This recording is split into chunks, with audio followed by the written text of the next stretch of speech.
Hello friends, मी भाग्यश्री पाटील.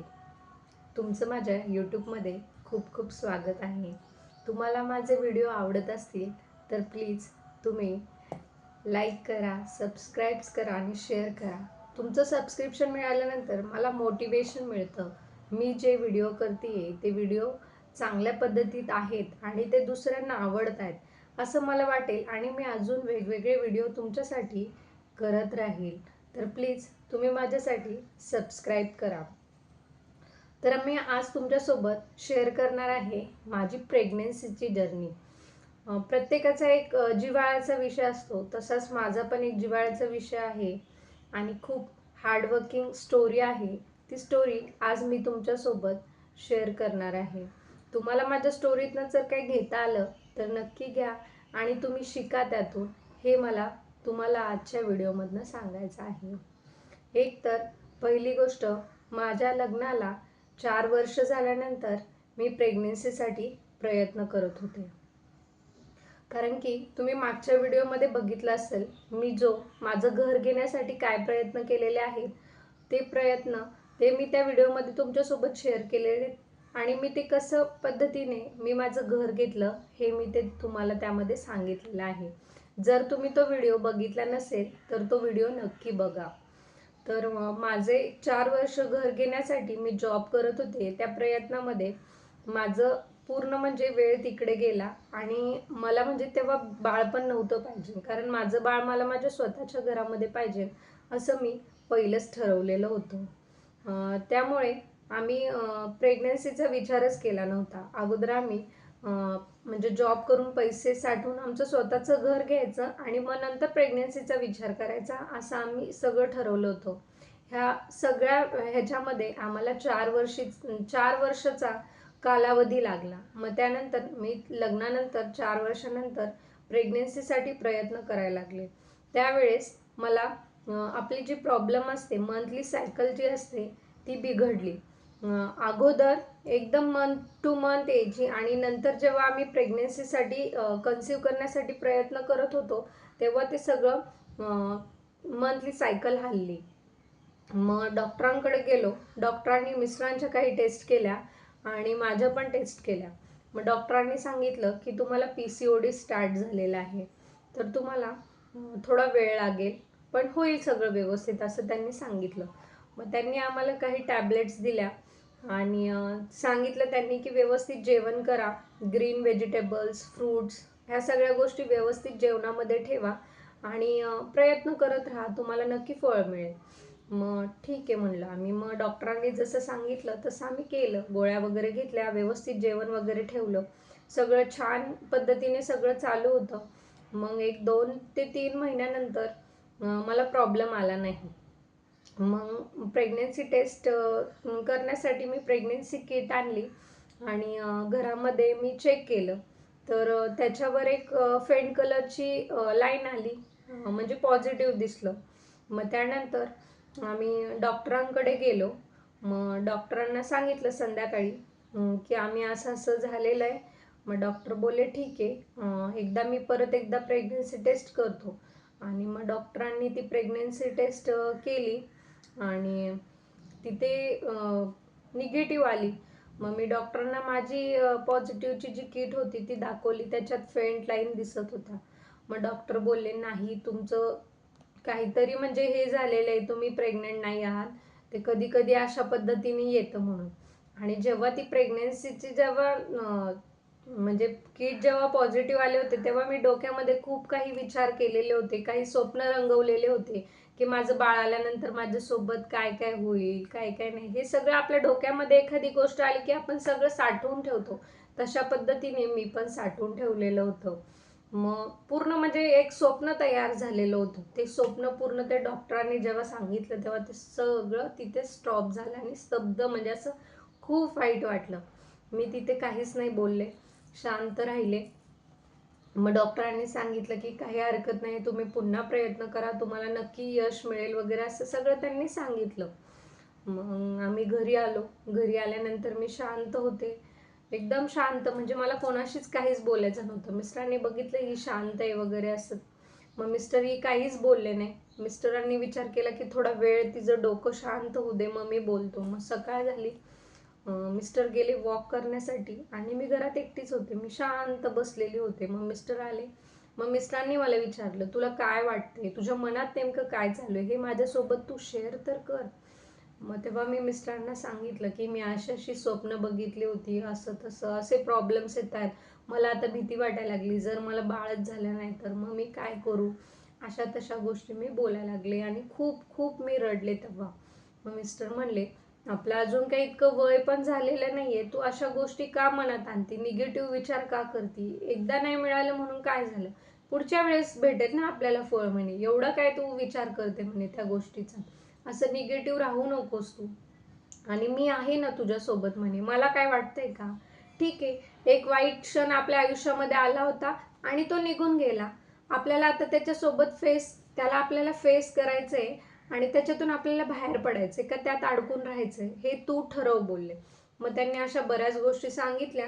मग मला त्यांच्या काही गोष्टी पटल्या. मग मी विचार केला आणि मग मी सोडून दिलं ते सगळं, तिथे स्टॉप केलं मी ते विचार करायचं. पुन्हा मग मी आहे तसं रुटीन ठेवलं, व्यवस्थित जेवण वगैरे सगळं व्यवस्थित. आणि मग परत एक 4 महिन्यानंतर असंच झालं, प्रॉब्लेम आला नाही. आणि एक 10-15 दिवस होऊन दिले आम्ही आणि नंतर मग डॉक्टरांकडे गेलो. डॉक्टरांनी तिथं टेस्ट केल्या आणि डॉक्टर बोलले की पॉझिटिव्ह आहे म्हणून. मग मला खूप आनंद झाला. पण तो आनंद, डॉक्टर बोलले, तुम्ही आताच काही कोणालाही सांगू नका, कोणताही विचार करू नका. आपण अगोदर तुमची एक 15 दिवसानंतर सोनोग्राफी करायची. त्या सोनोग्राफीमध्ये जर बेबीचे हार्टबीट्स आले तर तुम्ही समजायचं की तुमची प्रेग्नन्सी एकदम व्यवस्थित आहे आणि व्यवस्थित सगळं होईल म्हणून. मग त्यांनी काही औषधं गोळ्या वगैरे दिल्या आणि तुम्हाला त्रास होईल उलट्यांचा वगैरे असं डॉक्टरांनी सांगितलं. मग मला त्या पद्धतीनेच सगळं होत होतं. मला खूप त्रास झाला, मला खूप उलट्या होत होत्या सकाळी सकाळी वगैरे, असं खूप त्रास होत होता. मग काही दिवसानंतर 15 दिवसानंतर आम्ही सोनोग्राफी करण्यासाठी गेलो. मग सोनोग्राफी रिपोर्ट्स आले आणि मग तिथे पॉझिटिव्ह म्हणून आलं. सगळं व्यवस्थित होतं, हार्टबीट्स वगैरे पण सगळे आले. मग डॉक्टर बोलले, आता काही काळजीचं कारण नाही, पण फक्त एक 3-4 महिने तुम्ही काळजी घ्या, व्यवस्थित राहा म्हणून असं सांगितलं. मग आम्ही तशा पद्धतीने केलं आणि सगळं व्यवस्थित झालं मग. आणि मग अशा पद्धतीने माझी म्हणजे सोनोग्राफी होऊन व्यवस्थित सगळं झालं. मग मी तेव्हा पण जॉब करत होते. मग मी हळूहळू तो जॉब फुल टाईम जो होता तो मी तिथे त्यांना सांगितलं की मला पार्ट टाईम जॉब म्हणून ठेवा म्हणून. मग मी सकाळी 9-9:30च्या दरम्यान जायचे आणि 2-3 वाजेपर्यंत मी घरी यायचे. म्हणजे थोडासा माझा आराम करायला पण वेळ मिळायचा. ह्या हिशोबाने मग मी जॉब करत गेले. मग तो जॉब म्हणजे 9 महिने पूर्ण केला मी, कारण मला घरात बसून करमत नव्हतं, कारण मला पूर्ण रुटीनची सवय होती, कायम कामामध्ये मला असं वेळ जायचा. मग मी 9 महिने पूर्ण तो पार्ट टाइम जॉब, माझं घरातलं काम आणि पूर्ण असं सगळं, माझे 9 महिने कुठं गेले हे मला सुद्धा कळालं नाही. मी इतकी बिझी होते त्या 9 महिन्यामध्ये सुद्धा. आणि मग थोड्या दिवसानंतर माझी जी आई आहे त्या आईला माझ्या पटपट कामं करायला येत नाही, ती खूप स्लो मोशन आहे, पहिल्यापासूनच ती तशी आहे. अगोदर कधी एवढा त्याचा त्रास झाला नाही, कारण आजी होती. माझ्या बहिणींच्या डिलिव्हरीच्या वेळेस पण आजी होती, पण नेमकी आता आजी वारली त्याच्यामुळे खूप प्रॉब्लेम येतो. मग मम्मीला पटपट कामं होत नाहीत. मग पप्पांनी विचार केला की आता म्हणजे माझे जे डिलिव्हरीसाठी जी मी बाळंतीण झाल्यानंतर जी आरामाची गरज असते त्यासाठी कोणतरी लागेल. मग पप्पांनी एका म्हणजे त्यांच्या मावस बहिणीला सांगितलं की असं असं. मग त्या आत्या तयार झाल्या येण्यासाठी. मग सगळं ठरलं. मग आम्ही पण म्हणजे बिनधास्त होतो, आत्या येतील म्हणून, कोणाला विचारलं नाही, काय नाही, सगळं व्यवस्थित आमचं ठरलेलं होतं. आणि मग काही दिवसानंतर म्हणजे डिलिव्हरीची वेळ जवळ आली, मला ॲडमिट करायला सांगितलं त्यांनी. माझं सी सेक्शनच झालेलं आहे, कारण नॉर्मलमध्ये माझं पोटच दुखलं नाही. मी पूर्ण 4th फ्लोअर पायऱ्या चढत होते, चालत होते, पण काय माहिती माझं पोटच दुखलं नाही. आणि त्यांनी सांगितलं की तुमचं सी सेक्शनच करावं लागेल म्हणून. मग आम्ही ठीक आहे म्हणलं, डॉक्टरांप्रमाणे आम्ही गेलो. मग आत्यांना फोन केला, म्हणजे आत्यांना फोन करून सांगितलं की आता 2 दिवसात तुम्ही या इथं, हिला ॲडमिट करायला सांगितले म्हणून. मग आत्यांना सांगितल्यानंतर 1-2 दिवसामध्ये जेव्हा सांगितलं आम्ही त्याच दिवशी, म्हणजे ज्या दिवशी निघायचं होतं त्याच दिवशी आत्याच्या पायावर उकळतं पाणी सांडलं आणि आत्याचा पाय भाजला. त्याच्यामुळं आत्याला यायला काही जमलं नाही. आत्याचा पूर्ण पाय भाजून पूर्ण त्याच्यावरचं सालपट वगैरे निघालं होतं आणि त्यांना चालायला पण येत नव्हतं. मग आत्यांचं झालं कॅन्सल. मग आता मेन टायमेवर कोणाचीच काहीच हे होत नव्हतं. मग मिस्टरांना विचारलं की काय करायचं आता. पप्पा म्हणले तरी पण की चल घरी, मी एखादी बाई ठेवतो आणि आपण ॲडजस्ट करू. पण मिस्टर म्हणले नको, मी घेऊन जातो तिला आणि आम्ही बघतो म्हणे की कसं काय करायचं म्हणून. मग त्या हिशोबाने मिस्टरांनी मला आमच्याच घरी आणलं. मला म्हणले की तुझा आराम व्यवस्थित होईल आणि मी आहे तुझ्यासोबत, मी कामं करू लागेल तुला असं. मग थोडे 12 दिवस माझी जाऊबाई होती माझ्याजवळ, ताई आल्या आणि ते ताईंनी केल्या. मग नंतर टाक्या वगैरे निघाल्या, सगळं व्यवस्थित होतं. मग डॉक्टरांना मी विचारलं की मी घरातली कामं वगैरे करू शकते का. डॉक्टर बोलले हो तुम्ही सगळं करू शकता, काही प्रॉब्लेम नाही आहे. मग मिस्टरांनी तरी पण 2 महिने मला काहीच काम नाही लावलं. म्हणजे मी फरशी पुसली नाही, मी झाडू मारला नाही, मी भांडे घासले नाही, मी कुठलंच काम नाही केलं. फक्त मी उठून माझं मी गरम गरम करत होते. मिस्टरांनी सुद्धा 1 महिना बाहेर टिफिन लावला आणि त्या टिफिनमध्येच त्यांनी खाल्लं. मी मिस्टर असेपर्यंत गरम गरम बनवायचे आणि खाऊन घ्यायचे आणि बाळ झोपलं की मी पण झोपून जायचे. अशा पद्धतीने आमचं रुटीन होतं. आणि मग बाळाला अंघोळ घालायला मला येत नव्हते, कारण माझं पहिलंच हे सगळं होतं. मग समोरच्या एक मावशी येत होत्या बाळाला अंघोळ घालण्यासाठी. मग त्यांनी 1 महिनाभर अंघोळ घातली आणि मग माझं मी शिकून घेतलं.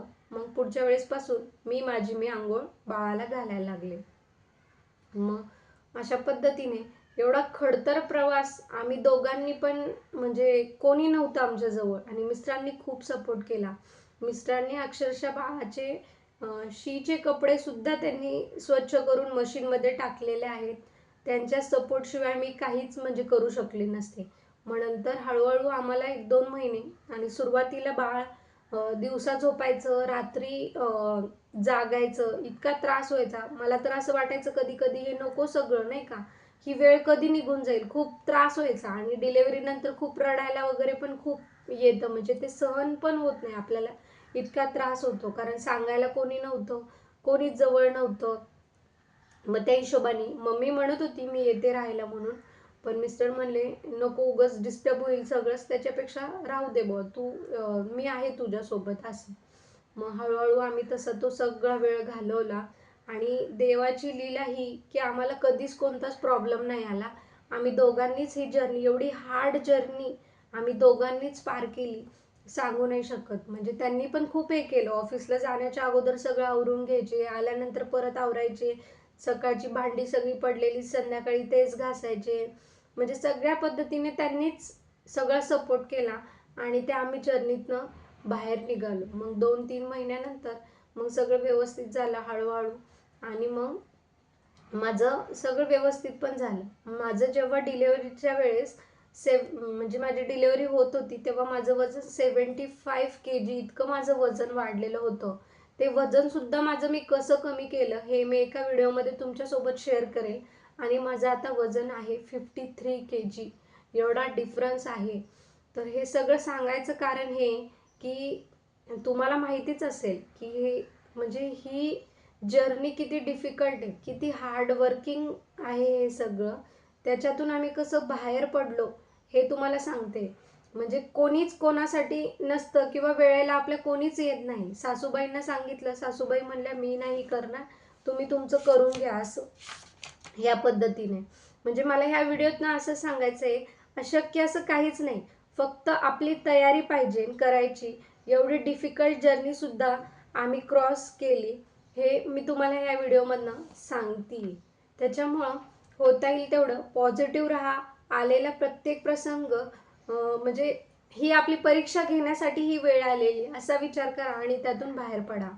तर प्लीज अशा पद्धतीने ही माझी प्रेग्नन्सीची जर्नी आहे. प्लीज तुम्हाला माझे जर व्हिडिओ आवडत असतील तर प्लीज मला सबस्क्राईब करा. मला तुमच्या सबस्क्रिप्शनचं खूप गरज आहे. चला मग बाय फ्रेंड्स, पुन्हा भेटूया असाच एक इन्फॉर्मेटिव्ह व्हिडिओ घेऊन.